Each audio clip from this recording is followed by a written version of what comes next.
Udah mulai nih. Dari ASN berkalah di atas meja kan gitu. Intinya mudah-mudahan apa yang kita bicarakan bisa jadi manfaat. Amin. Itu udah nyalain.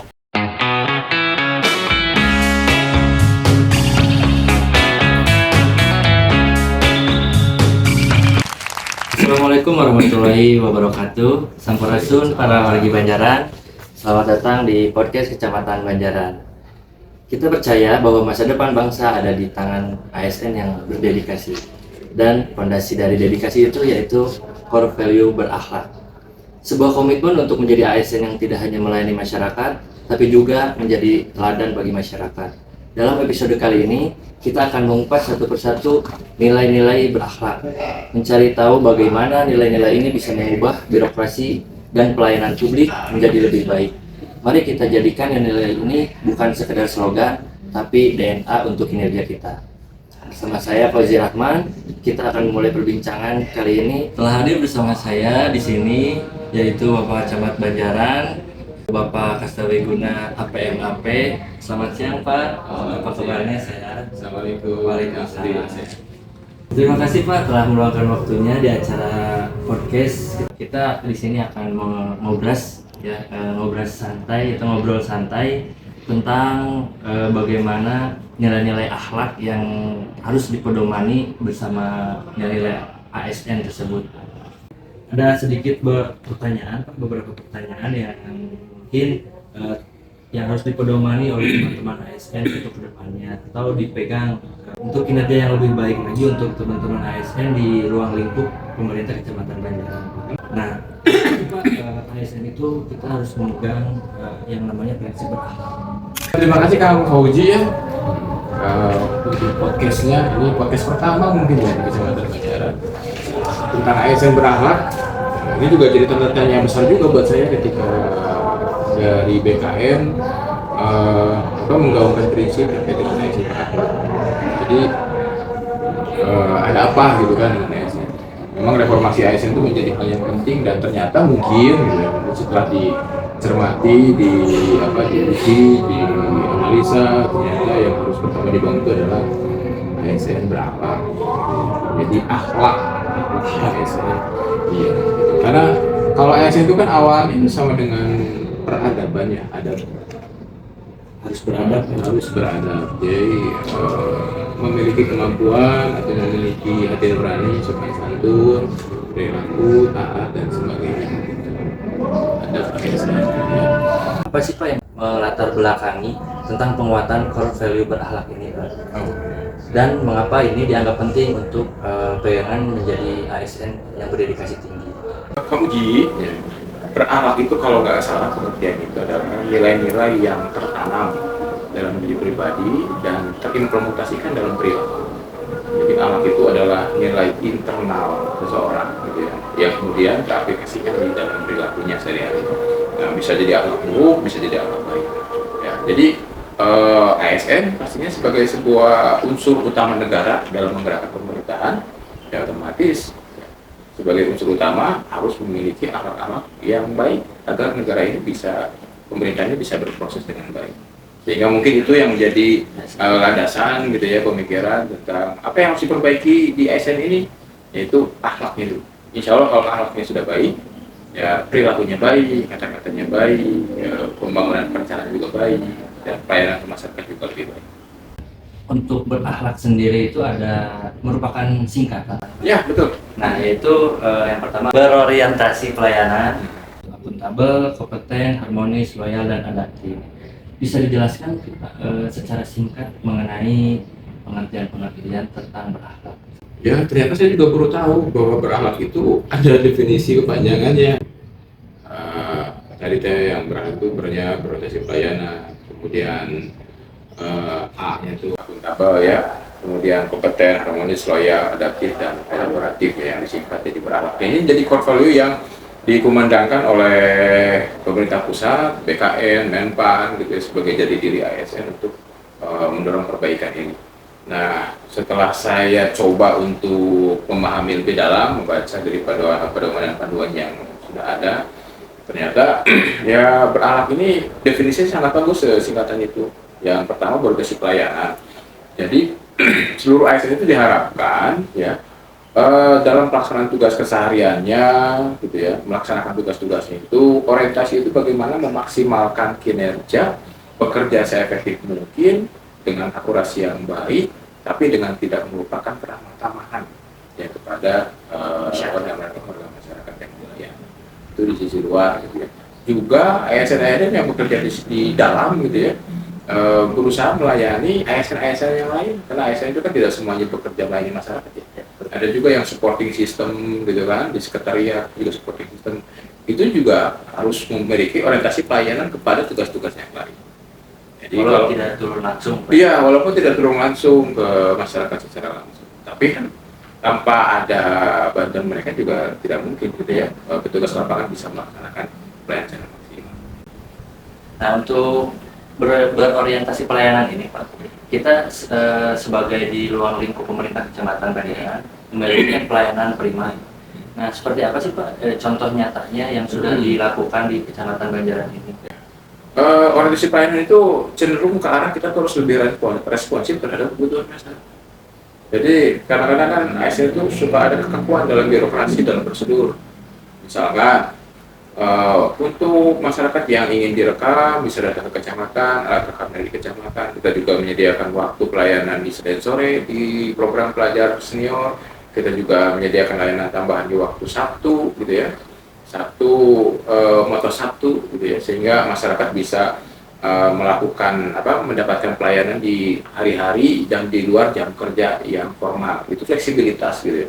Tapi ternyata itu juga masih belum maksimal, gitu ya. Masih belum, karena ada sebagian masyarakat lain yang membutuhkan pelayanan lebih dari itu. Misalkan masyarakat yang tidak mampu bergerak secara optimal, ada keterbatasan, kekurangan, sakit. Mungkin pada bagian itu ya, orientasi pelayanan ya kita yang harus bisa menangkap peluang itu dan melakukan kegiatan bisa datang langsung ke masyarakat. Nah, itu yang disebut orientasi pelayanan. Nah, jadi seluruh pegawai itu harus berpikir bagaimana cara melakukan tindakan atau pekerjaan yang benar-benar bisa membantu meringankan atau memudahkan urusan-urusan masyarakat. Apapun yang perlu dilakukan, lakukan. Lakukan sebisa mungkin Dan sebaik mungkin.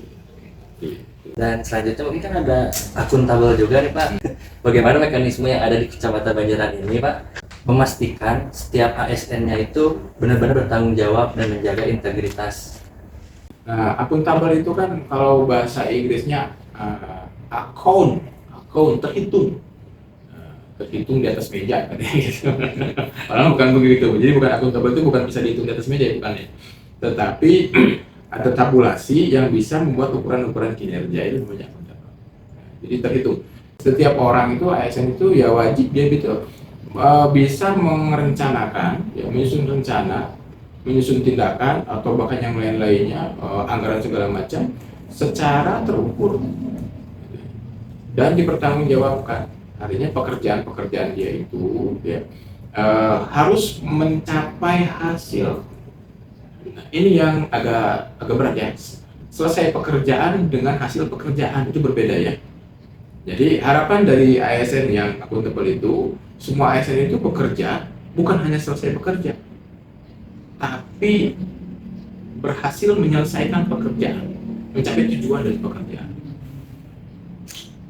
Gitu ya, yang disebut dengan manfaat pekerjaan. Terus berintegritas mungkin Pak.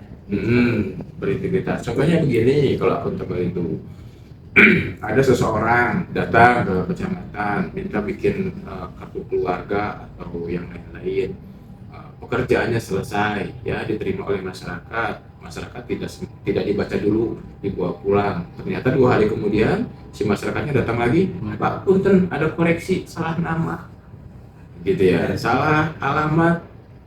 Nah, itu yang disebut akuntabel. Jadi artinya dia selesai pekerjaan boleh bagus, tapi juga dengan nilai pekerjaannya, gitu. Akurasinya harus dimengerti, harus tinggi juga akurasinya. Seperti itu. Jadi setiap pegawai bertanggung jawab ya untuk menyelesaikan pekerjaannya, ya, tanggung jawab pekerjaannya dengan sebaik-baiknya. Nah, untuk selanjutnya nih Pak, ada nilai yang namanya kompeten Pak. Mhm. Nah, untuk bagaimana sih Pak di Kecamatan Banjaran itu untuk mengembangkan secara rutin yang dilakukan untuk meningkatkan kapabilitas ASN Pak di ruang lingkup Kecamatan Banjaran? Untuk kompeten ini masuknya ke kompetensi ya, jadi kemampuan kapasitas pribadi, baik skillful, ya, keterampilan, ya, maupun profesionalisme keahliannya ya, keterampilan dan keahlian. Memang ini sebuah tantangan yang besar buat ASN seluruhnya, gitu, karena pada perkembangan teknologi sekarang, ya kompetensi itu menjadi hal yang penting. Selain dari tadi akuntabel tadi yang responsif, ya, yang responsif, akuntabel mampu untuk mempertanggung pekerjaan. Nah, untuk yang kompeten ini juga untuk mencapai hal itu dia perlu adanya kemampuan secara pribadi, keterampilan maupun keahlian. Nah, untuk hal ini itu bisa dilakukan dengan berbagai macam cara. Ya, saling diskusi, ya mengikuti pendidikan, pelatihan, ya. Kemudian juga mencari pengetahuan lain dari pengetahuan umum lewat media online yang lain, gitu ya. Dan kemudian juga terus apa ya, berinovasi supaya dia itu tidak tertinggal di dalam pekerjaannya, gitu. Jangan sampai dia perubahan sudah kemana dia tidak masih stuck. Sekarang sudah zaman segala macam menggunakan aplikasi baik digital, dia hanya bisa WA-an saja, gitu. Seperti itu, tidak mengikuti perkembangan zaman. Untuk nilai-nilai selanjutnya mungkin Pak ada harmonis itu nggak asing ya Pak ya bagi seluruh. Harmonis teh dahar gitu kan. Iya, jadi kan kalau misalkan di suatu organisasi itu kita mencapai tujuan itu harus harmonis ya, ya. Betul. Nah, mungkin Bapak di sini sebagai pemimpin Kecamatan Banjaran sendiri, apa yang dilakukan Bapak untuk kepada para ASN di Kecamatan Banjaran ini agar tetap harmonis dan solid? Untuk harmonis itu apa ya? Intinya adalah berkeadilan, proporsional, itu harmonis. Sehingga kalau misalkan kita bisa mengharmonisasinya, satu gambar yang indah pun, gitu ya, terdiri dari berbagai warna. Tapi ketika proporsinya hadir secara berimbang, nanti pasti bakal enak dilihat. Jadi yang namanya organisasi itu kan tentunya tidak sama satu jenis, satu isi, tidak satu ukuran, gitu. Jadi yang namanya organisasi itu kan berbeda ukuran, berbeda orang, berbeda tugas, berbeda potensi, berbeda motivasi, seperti itu. Nah, harmonisasi ini menjadi sangat penting ya, karena untuk bisa mengkolaborasikan orang per orang dalam pelaksanaan tugas itu menjadi fondasi. Tanpa harmonisasi kita akan sulit untuk mencapai gambar yang indah. Nah, dalam kaitan ini, gitu ya, satu yang harus dikedepankan itu untuk memberikan semangat, motivasi kepada para pegawai, ya, yaitu dengan cara berkeadilan. Di antaranya dengan reward and punishment. Seperti itu. Nah, reward and punishment itu memberikan penghargaan kepada yang mau bekerja, kepada yang semangat bekerja, dan kepada yang tentunya kurang semangat bekerja. Kita motivasi lebih. Ya, mudah-mudahan bisa memotivasi yang mau bekerja, yang tidak mau bekerja, tentunya harus ada pembeda. Ya, dari penghargaan, dari apresiasi kita kepada mereka. Jangan sampai ya mereka disamaratakan dalam perbuatan. Nah, untuk selanjutnya mungkin ada yang namanya loyalitas. Nah, bagaimana sih di Kecamatan Banjaran ini mengatur skala prioritas untuk loyalitas tersebut? Mungkin yang namanya ASN juga manusia Pak ya, ada skala prioritasnya masing-masing. Tapi kan kita itu harus mengutamakan kepentingan bangsa dan negara. Nah, bagaimana Pak untuk menanamkan hal tersebut di Kecamatan Banjaran? Sebetulnya ukurannya gampang sih sebetulnya untuk loyalitas ini. Walaupun sekarang mungkin dari sisi loyalitas ini sudah banyak terkikis ya. Jadi kalau nggak salah Presiden Amerika mana yang pernah bicara, jangan tanyakan apa yang bisa negara berikan kepada kamu, tapi tanyakan apa yang bisa kamu berikan kepada negara. Seperti itu ya. Itu mungkin kata-kata yang dalam bentuk loyal. Jadi pada prinsipnya setiap orang itu memiliki kepentingan, ya, dimanapun dia adanya, gitu, di organisasi, di lingkungan, RT RW maupun di kantor sekalipun, Ya, pasti setiap orang itu punya kepentingan masing-masing. Sederhananya, loyal itu adalah jangan mementingkan diri kamu melebihi kepentingan organisasi. Karena organisasi yang di dalamnya lebih banyak kepentingan pribadi, maka organisasi itu akan hancur. Apalagi kita sebagai ASN. Betul, karena ASN itu kan sudah mengingatkan diri ketika diangkat setelah lulus melalui tes, kemudian diangkat, disumpah, gitu kan, untuk mengabdi pada negara, untuk lebih mementingkan kepentingan bangsa negara di atas kepentingan pribadi itu juga ada di dalam pada semua. Nah, tinggal implementasinya diantaranya ketika negara dalam hal ini yang lebih sederhananya kecamatan itu melakukan aktivitas, ada kegiatan, ya kewajiban perangkat ASN di kecamatan ya wajib membantu dengan maksimal. Jangan membuat alasan, Pak, kan sakit, kurang sehat, Padahal gitu ya. Jangan seperti itu. Nah, Pak, untuk selanjutnya ada yang menilai adaptif. Untuk inovasi apa sih Pak yang sudah dilakukan pada Kecamatan Banjaran, mungkin salah satunya yang bekerja atau menggunakan teknologi yang terbaru atau Betul. yang terbaru atau Nah, ya adaptif itu kan sama juga dengan orientasi pelayanan. Ya, kalau orientasi pelayanan juga harus adaptif gitu kan. Karena kebutuhan masyarakat sekarang kita harus mulai menghitung berapa masyarakat yang sudah bergeser menggunakan gadget, berapa masyarakat yang belum menggunakan gadget misalkan seperti itu. Ya. Karena tetap masyarakat semua juga dalam masyarakat yang harus diakomodasi gitu ya kebutuhan-kebutuhan mereka dalam layanan pemerintahan. Nah, adaptif ini ya alhamdulillah kemarin dari Asiprantif sudah membuat QR code untuk laporan gangguan keamanan ketertiban, kemudian juga sudah mulai menggunakan spreadsheet untuk data-data hadir gitu ya. Kemudian juga komunikasi juga sudah mulai ke office, digital surat menyurat, sampai ketika desa juga sudah berjalan. Itu bentuk adaptifnya gitu pemerintahan dalam dalam kondisi yang kekinian sekarang. Gitu. Memanfaatkan teknologi untuk kemudahan. Walaupun sisi lain juga tetap ada bagian masyarakat yang masih belum atau gimana ya masih belum bergeser mengenal secara optimal terkait dengan penggunaan. Yang terakhir mungkin Pak ini ada yang nilai-nilai kolaboratif ya. Nah ini kolaboratif itu kan mungkin lebih berkolaborasi antara lini ya Pak. Karena kan di kecamatan itu ada yang namanya kita di bawah desa-desa mungkin Pak. Nah apa yang sudah dilakukan Pak untuk berkolaborasi antara kecamatan, desa maupun pemerintah Kabupaten Bandung sendiri Pak? Aspek kolaboratif itu esensinya kenapa kita butuh berorganisasi, karena tidak ada tujuan yang bisa kita capai sendiri. Contohnya Pak Proji kacamata yang bikin siapa? Tukang kacamata. Kalau baju yang bikin siapa? Tukang baju ada berapa orang tuh? Tukang jahitnya, tukang potong, tukang masang kancing, sablon, artinya kan ngeprint dan segala macam. Berarti kan untuk satu baju aja ini udah banyak orang. Untuk kacamata juga udah banyak orang. Ya, artinya yang namanya untuk memenuhi kebutuhan manusia itu tidak bisa dibangun oleh sendiri. Harus bekerja sama dengan banyak pihak, orang-orang lain. Nah, ini dibutuhkan aspek kolaboratif, aspek kerjasama mengisi dengan potensinya. Ya. Sama di organisasi ASN juga begitu, harus paham diri bahwa yang namanya organisasi ya, merupakan penggabungan orang-orang yang berbeda, bukan orang-orang yang sama. Sehingga aspek kolaboratifnya menjadi penting satu dengan yang lain. Nggak bisa sendiri individual. Nggak bisa. Kalau misalkan di Kecamatan Banjaran, seluruh pegawainya tukang nerima surat KB, cuma pegawai, gitu ya.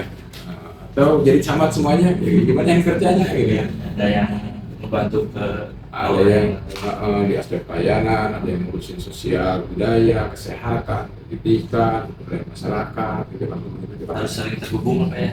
Betul. Ya, tinggal tantangannya tadi, karena kolaboratif itu kan harus terhubung ya satu dengan yang lain. Tinggal kendalanya gimana mekanisme komunikasinya. Jadi ini juga kolaboratif juga. Ya, ini yang harus akal kita bagus. Jangan sampai ada egoisme egoisme dari sebagian sehingga menutup akses komunikasi informasi kepada yang lain. Itu Kang ceritanya. Iya Pak. Untuk tantangan terbesarnya sendiri Pak, kedepannya mungkin menurut Bapak dengan 7 aspek tadi Pak, berakhlak itu di Kecamatan Banjaran itu apa Pak tantangan yang akan dihadapi terbesarnya mungkin? Tantangan yang terbesar itu bagi ASN Kecamatan Banjaran karena akhlak ASN pun akhlak ASN itu juga harus berbarengan, beriringan juga dengan perubahan akhlak masyarakat. Karena kita sifatnya melayani masyarakat, ya. Ketika ASN kita sudah berakhlak, ya, akan ada permasalahan ketika masyarakat juga tidak bersamaan berubah akhlak. Ya, tadi balik lagi bahwa negara ini juga kan dibangun bukan hanya oleh ASN, ya, tapi banyak unsur-unsur lain, termasuk yang sangat penting, yang paling besar adalah masyarakat. Contohnya begini, kita diminta untuk menegakkan peraturan, menciptakan kebersihan, kenyamanan. Nah, tinggal masyarakat juga harus didorong anaknya supaya mereka sadar diri, mau tahan diri, gitu ya, tidak mendolimi yang lain, bersedia untuk tidak buang sampah sembarangan. Seperti itu. Udah pekerjaan pemerintahan bukan kerja bakti. Ya. Nah, tapi fasilitasi lah. Baik Pak. Mungkin untuk pertanyaan penutup mungkin Pak ya. Apa sih Pak harapan besar Bapak untuk masyarakat, baik masyarakat atau ASN yang di ruang lingkup Kecamatan Banjaran sendiri tentang penerapan core values berakhlak? Jadi harapan besar saya, penerapan core value ASN berakhlak ini tidak dianggap sebagai sebuah perintah tugas. Ya, perintah tugas oleh pimpinan yang lebih tinggi sehingga harus dibaca, diikrarkan gitu ya. Seperti Pancasila. Seperti Pancasila, tapi hanya sekedar dilafalkan di lisan saja gitu. Tetapi lebih cenderung itu berakhlak ini bisa benar-benar masuk menjadi nilai-nilai pribadi dan keluar sebagai implementasi bahwa itu adalah motivasi hati kita untuk berperilaku. Harapan saya seperti itu sehingga tidak ada paksaan untuk menjadi baik gitu ya, tidak ada hukuman gitu ya, sehingga mereka bersedia untuk melaksanakan kebaikan. Kan sangat rugi loh kalau misalkan berbuat baik, bertindak baik, berucap baik karena takut hukuman gitu kan. Bukan dari diri sendiri. Bukan dari sendiri. Jadi jadi sudah menjadi karena ketakutan gitu kan, dan nggak dapat pahala. Insya Allah ini juga agama kita kan juga sudah meminta kita gitu ya untuk menjadi orang yang bertakwa. Orang bertakwa itu sama tuh orang berakhlak. Jadi bertakwa dengan berakhlak itu sama tuh. Berdampingan. Sama, jadi harus bersamaan gitu. Ya bertakwa dengan berakhlak. Bertakwa itu kan tetap terus melakukan ikhtiar, tapi harus dengan akhlak yang baik. Ada 4 ciri orang yang bertakwa. 1, orang yang bertakwa itu adalah orang yang mampu menahan amarah. 2, orang yang bertakwa itu orang yang mampu memberikan sedekah di kala lapang maupun di kala sempit. 3, orang yang bertakwa itu adalah orang yang mampu memberikan maaf. Yang keempat, orang yang bertakwa itu adalah orang yang berlomba-lomba dalam kebaikan. Begitu tuh di ASN berakhlak itu semua bisa. Seputar semua itu bertakwa apa intinya? Bertakwa dan berakhlak. Jadi tetap fight, tetap semangat melakukan tugas-tugasnya dengan hati yang ikhlas. Baik Pak, terima kasih banyak atas waktunya. Sama-sama Kak Koji. Ya. Mungkin nanti lain kali kalau ada kesempatan mungkin kita ngobrol santai lagi dengan tema yang berbeda. Terima kasih sama-sama Kak Koji. Mudah-mudahan ini hanya sekelumit ya sedikit tadi terkait dengan ASN berakhlak, tapi intinya mudah-mudahan apa yang kita bicarakan bisa jadi manfaat. Amin. Ya, buat kita semuanya. Untuk Banjaran yang kuat. Baik, kita sudah di penghujung waktu. Terima kasih untuk wargi Banjaran yang telah menyaksikan podcast seputar core values berakhlak. Mudah-mudahan ada manfaat yang bisa diterima dan bisa dipelajari untuk kita semua, baik bagi saya sendiri dan juga masyarakat pada umumnya. Sekian dan terima kasih untuk Kecamatan Banjaran Wanter, Kabupaten Bandung yang lebih pedas. Jabar Istimewa untuk Indonesia Maju menuju Indonesia Emas 2045. Assalamualaikum warahmatullahi wabarakatuh. Waalaikumsalam warahmatullahi wabarakatuh.